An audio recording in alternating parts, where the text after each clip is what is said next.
Praise lord brothers and sisters. ఈరోజు నేను ప్రార్థన ఎలా చేయాలి అనే అంశం మీద మీకు చెప్పాలనుకుంటున్నాను. దయచేసి వినండి. ప్రార్థన చేసే ముందు మనం చేసే మిస్టేక్స్ వెంటనే మనము ప్రార్థనలో కూర్చొని ప్రభా నాకు ఈ సమస్యలు ఇచ్చే ప్రభా తీర్చే ప్రభా అని ఆయన అడుగుతాము. అలా కాదండి.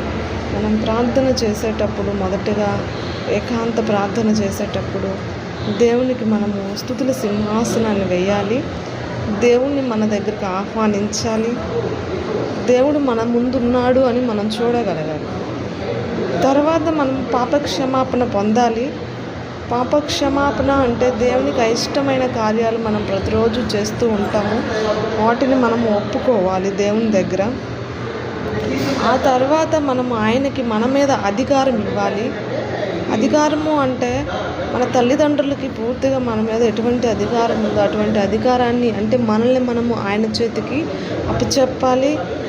తర్వాత మనము ఆయనకి మన సమస్య గురించి చెప్పాలి. దీన మనస్కులై మనం ఆయన యందు ప్రార్థించాలి. ప్రార్థన యందు మనము గోజాడాలి.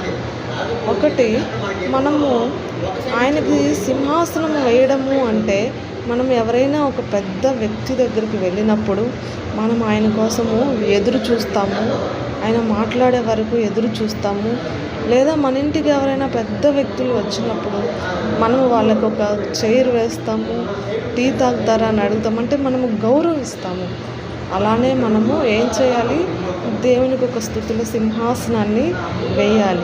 వేసిన తర్వాత ఆయనకి ఇష్టం లేని కార్యాలు ఏవి కూడా మనము చేయము. ఆయన దగ్గర ఒక నిబంధన కలిగి ఉండాలి. తర్వాత మనం ఆయనతో స్నేహం చేయాలి.